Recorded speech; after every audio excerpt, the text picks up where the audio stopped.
Bonjour et bienvenue sur la chaîne J'affiche complet, la chaîne qui aide les loueurs saisonniers et les gestionnaires d'hébergements saisonniers à devenir des entrepreneurs sereins et ultra rentables. Aujourd'hui, je réponds à une question qui m'a été envoyée il y a quelques temps déjà. Élise, quel est ton meilleur conseil pour un débutant en location saisonnière ? Honnêtement, mon meilleur conseil, ça va vraiment être de se dire « je deviens un professionnel du monde du tourisme ».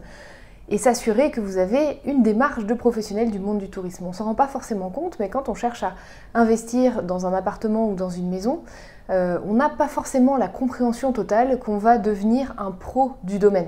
On est mécaniquement obligé de créer une entreprise, c'est une mini-entreprise, même si vous achetez juste un studio dans une ville urbaine, vous créez une petite entreprise et à ce titre, il faut absolument que vous fassiez en sorte déjà de rester au fait de ce qui se passe dans le domaine du tourisme, des meilleures méthodologies qu'on emploie actuellement, ça c'est le premier point. Et le deuxième point, de les mettre en place, de vous accompagner de professionnels sur le sujet, de prendre les outils qui sont incontournables dans notre métier aujourd'hui. Tout ça c'est des choses qu'on ne touche peut-être pas du doigt au début quand on est... Alors je pense moins aux gîtes et aux maisons d'hôtes parce qu'en général quand vous démarrez vous avez vraiment cette démarche-là d'être un acteur du tourisme.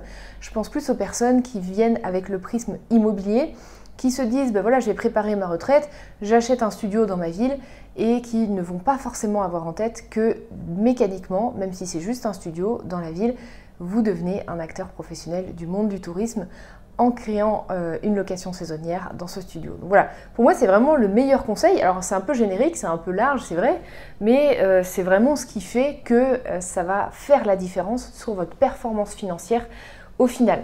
Si vous avez aimé ce conseil, je vais vous demander de mettre un petit pouce bleu. C'est vrai que je ne demande pas souvent, ça fait longtemps que je n'ai pas demandé ça, mais je vais vous demander de mettre un petit pouce bleu. Pourquoi ? Pourquoi ? Parce que ça soutient mon travail, ça va me permettre de continuer à faire ces vidéos-là et ça va vous permettre de continuer à avoir accès à toutes ces vidéos tous les jours et gratuitement. Voilà, j'espère que cette vidéo vous aura plu. Si vous le souhaitez, vous pouvez soit prendre rendez-vous avec moi pour parler de votre projet, soit télécharger notre guide gratuit des 6 erreurs à ne pas faire quand vous lancez votre location saisonnière ou quand vous déterminez vos prix. Et je vous dis à demain pour la prochaine vidéo.